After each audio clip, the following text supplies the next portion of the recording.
Welcome to Mr. Horn's low budget lectures. Today we're going to do What's Wrong with Ibram X. Kendi. And our text for the day mostly is going to come from this book called Stamped. Now this is called Stamped, a remix. So let me tell you the history of this book. Young Ibram X. Kendi was a professor at a small college, and his first book, 2016, Stamped from the Beginning, was knocked it out of the park. National Book Award, New York Times bestseller. It got him a job at American University in Washington, D.C., very nice university, and then Boston University. Well, in the meantime, he wrote another book, How to Be an Anti-Racist. You've probably heard of this book. This book is canonical. If you're a young kid, you have to have read this book. And this book is about how he went from being a racist to an anti-racist, kind of a philosophical memoir. And so he decided that he wanted to translate this book into something that young kids could read. This is a history book, and young kids don't like to read history books. So he partnered with this guy named Jason Reynolds, and he said, "Would you translate my book into something that kids would read?" And so this is the book. If you haven't read this book and you're an eighth grader who loves history, I would urge you read this book. This book is much better. But if you don't read books and you're in eighth grade and you can't stand it, this is the book to read. This is aimed at them. So we're going to talk about this book. And before we begin, let me tell you, I imagine that Ibram X. Kendi is a good husband, a good son, a good father, a good brother, a good friend. I don't think he's a bad guy. I think he's just wrong. And dreadfully wrong. And he's written a book for kids where he tells them wrong things, so I want to correct him. And I like this book. I mean, I prefer this book to this book, but this book's nice because it distills everything. Now, we're going to read from this book, but if you haven't read this book and you're just trusting me, oh my gosh, what's wrong with you? Quit watching YouTube videos and go read books. I'm going to read this book. I'm going to try my best to give you the appropriate interpretation of this book. Let me read to you. This is from the very end of the book, and I'm just going to read to you. I usually will show you the text, but this is an easy one. It asks a question. It leads back to the question whether you, reader, want to be a segregationist, a hater, an assimilationist, a coward, or an anti-racist, someone who truly loves. Choice is yours. Don't freak out. Just breathe in. Inhale. Hold it. Now, exhale slowly. Now. Okay, so that's how he ends the book.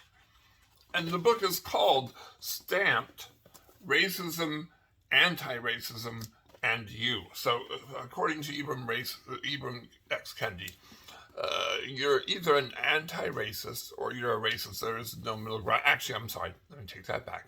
You have anti-racist or racist beliefs. There is no belief that's in between those. And you can be both racist and anti-racist at the same time. And Ibram X. Kendi tells you how he went from being racist to anti-racist and how he slowly got rid of all of his racist ideas. And this book has, at the center of this book is a guy named W.E.B. Du Bois, B-O-I-S, and we're not going to talk about him at all, even though he's the most important part of this book. Because I don't have time, and I just want, I think he's wrong. I think assimilation is great. I think assimilation is wonderful for America. There's a great story of this young kid. He's 5 years old. He comes to America from Russia.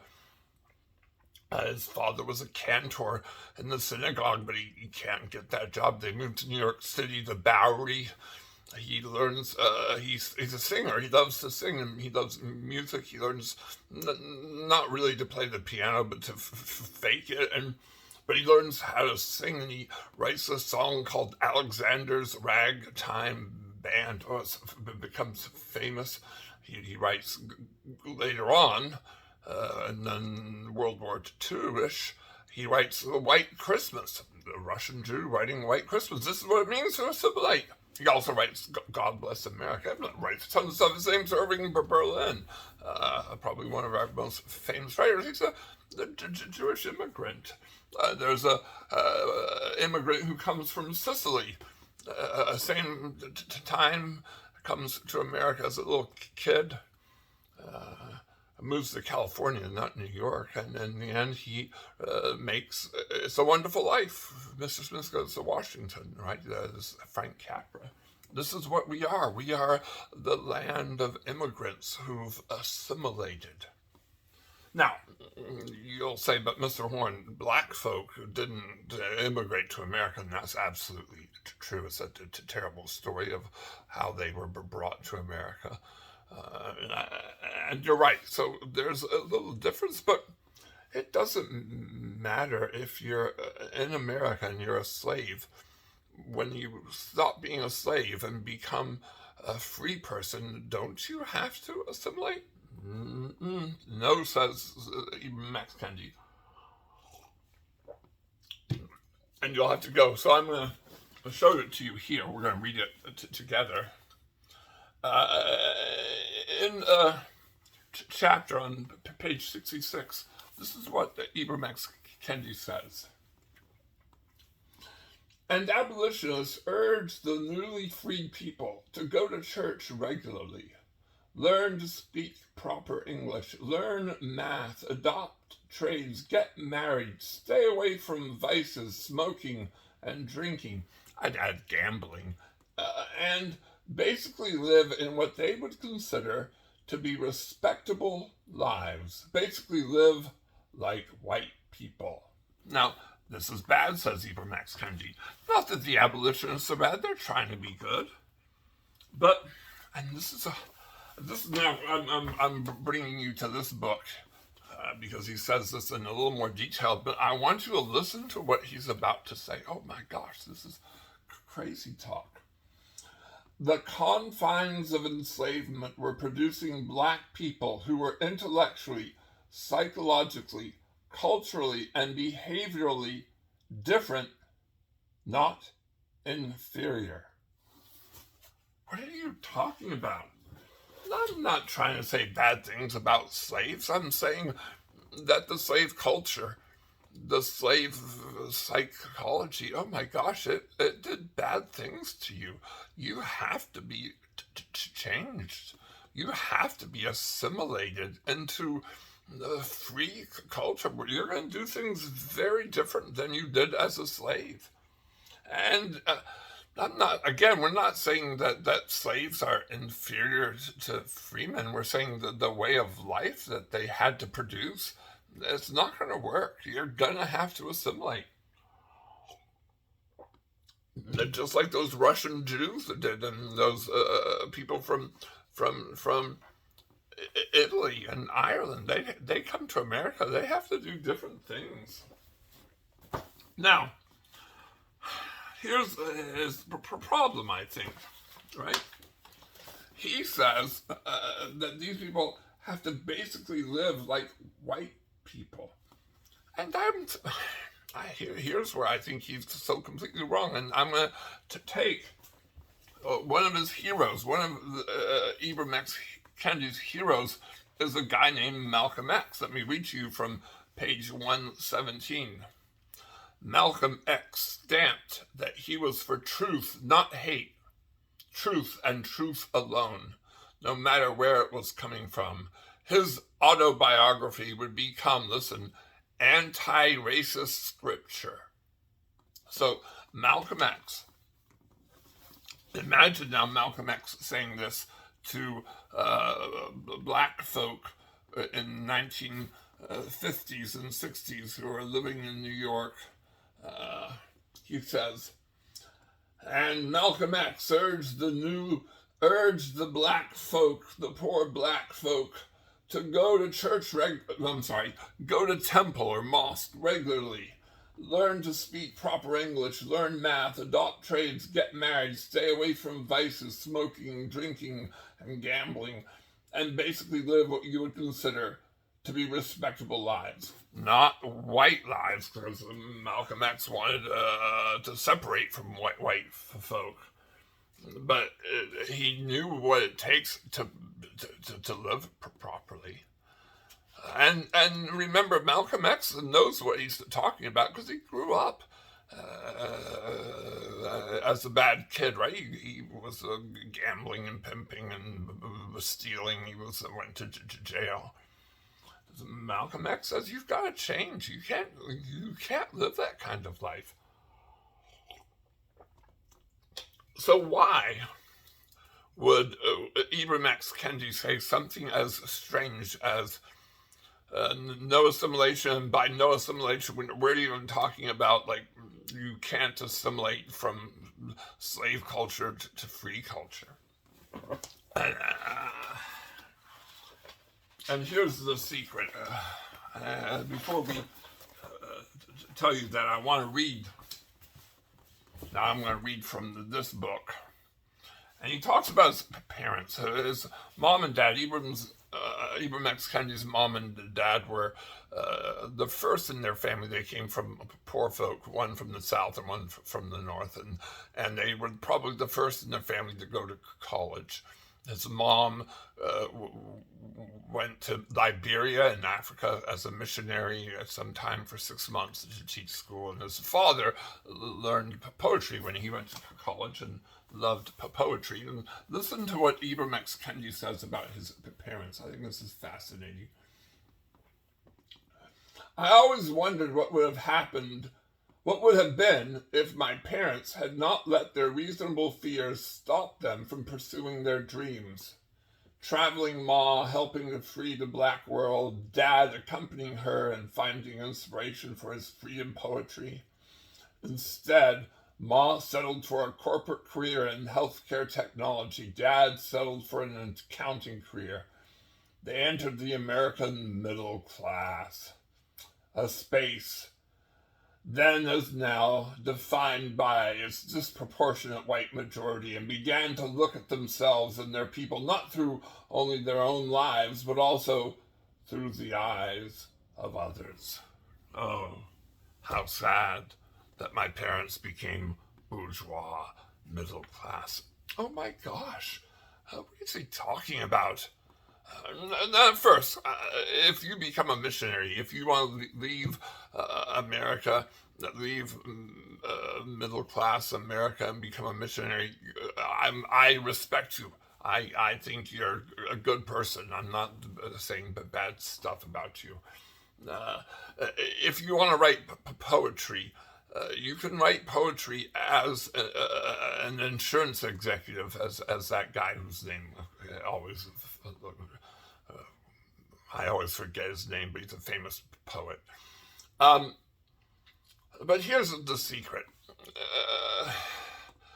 If you're a little cog in the wheel, of capitalism, of this wonderful American economy, this wonderful American capitalist economy, you make things work well. I've been to Uganda and Indonesia. Those places, the people are nice. They're even happy folk, but oh my gosh, you come back to America and you realize this place works so well. And it's not bad being a little cog in the wheel, being an accountant or being a healthcare person. Those are not bad, or being a professor, or being an emergency room doctor, as his wife is, or being a teacher like me. Or I was. Now,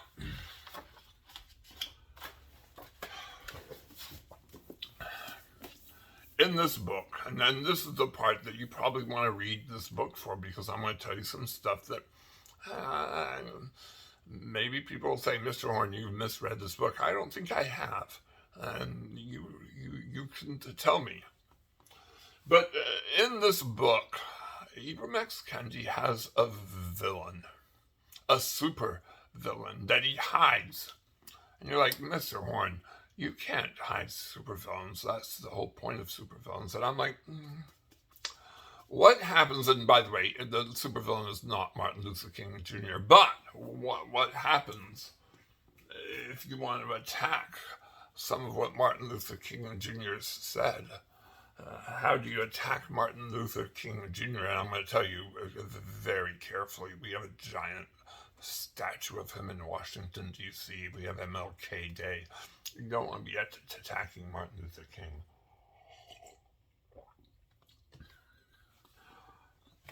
So we're going to attack someone else. Look at this. This is from back to our book here. There were even black civil rights leaders, such as Roy Wilkins of the NAACP, who were against the Black Power mantra. Wilkins thought it was reverse Mississippi and reverse Hitler. He would have been one of those black people Malcolm X referred to as a Negro. Despite all the assimilationist vomit coming from the black elites, and the racist vomit coming from the white segregationists, Carmichael and his Black Power mantra pushed on. So I want you to think about this for a second.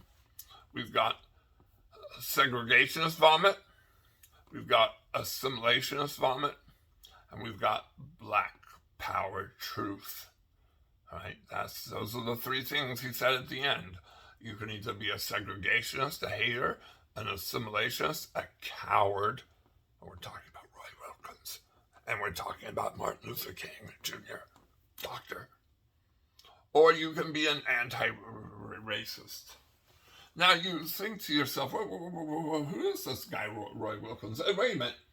Why would Malcolm X call him a Negro? And the answer is, well, they didn't call him a Negro.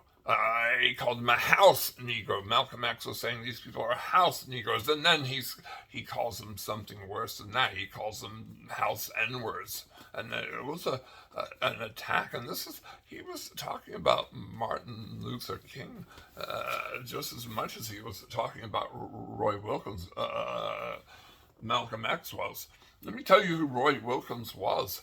Roy Wilkins was the editor of the NAACP magazine called The Crisis, a newspaper, which, by the way, W.E.B. Du Bois was the editor of, and then Roy Wilkins took his place. He started something called the Leadership Conference on Civil Rights with Philip Randolph in 1950. He was the head of the NAACP from 1963 to 1977. So he was. So why is he a villain? This is the question. Why is he this villain? And the answer is he was an anti-communist. Not just like I don't like communists, but like I'm really against communism. There's this guy named Paul Robeson, famous guy, look him up. He was a singer and an actor who was a communist. He went to Russia and the Soviet Union, and Roy Wilkins wrote against him. W.E.B. Du Bois supported him, by the way. This is something important. When we get to the 1960s and 1970s. Roy Wilkins is against the Black Panthers. He's against all these communists. He's a friend of LBJ. He will go down and have barbecue at Johnson City, LBJ's ranch in the hill country of Texas.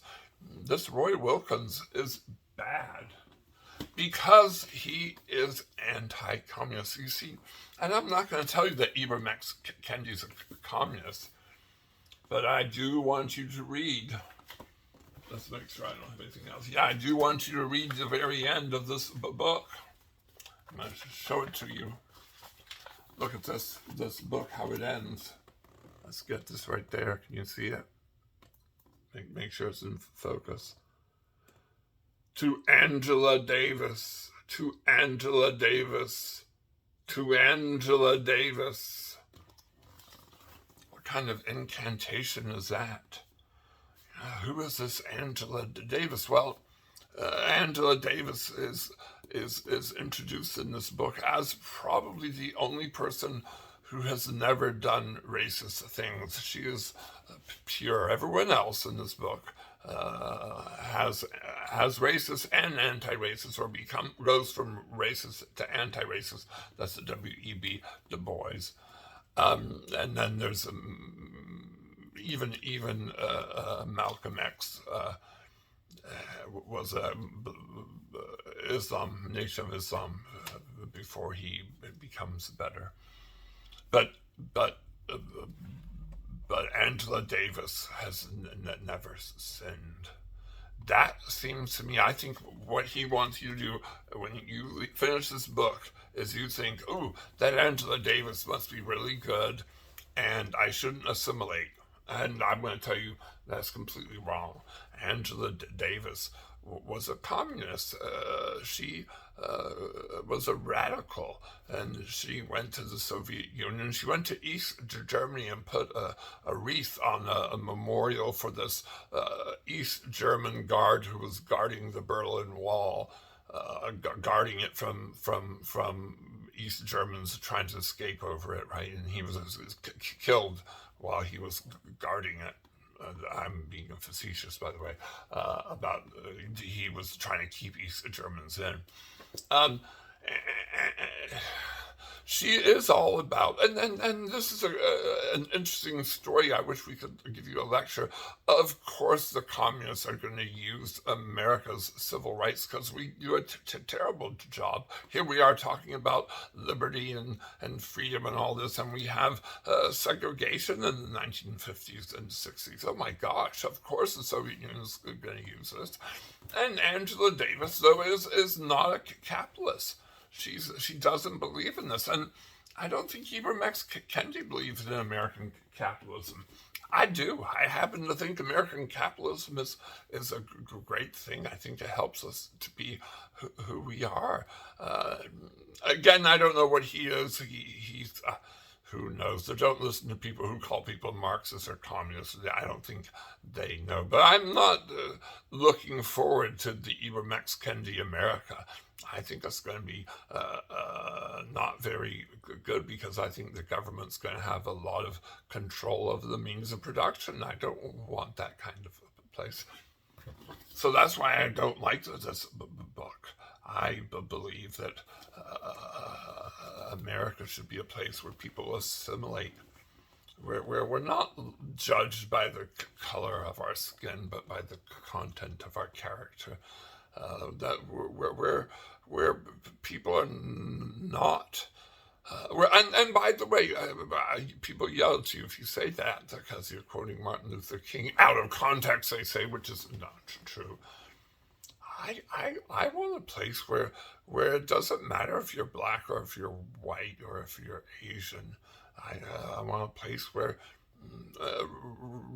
skin color, race, it doesn't matter. That's not the most important thing about you. We're not there yet, but let's aim at that. Let's push towards that. I don't feel like he's pushing towards that.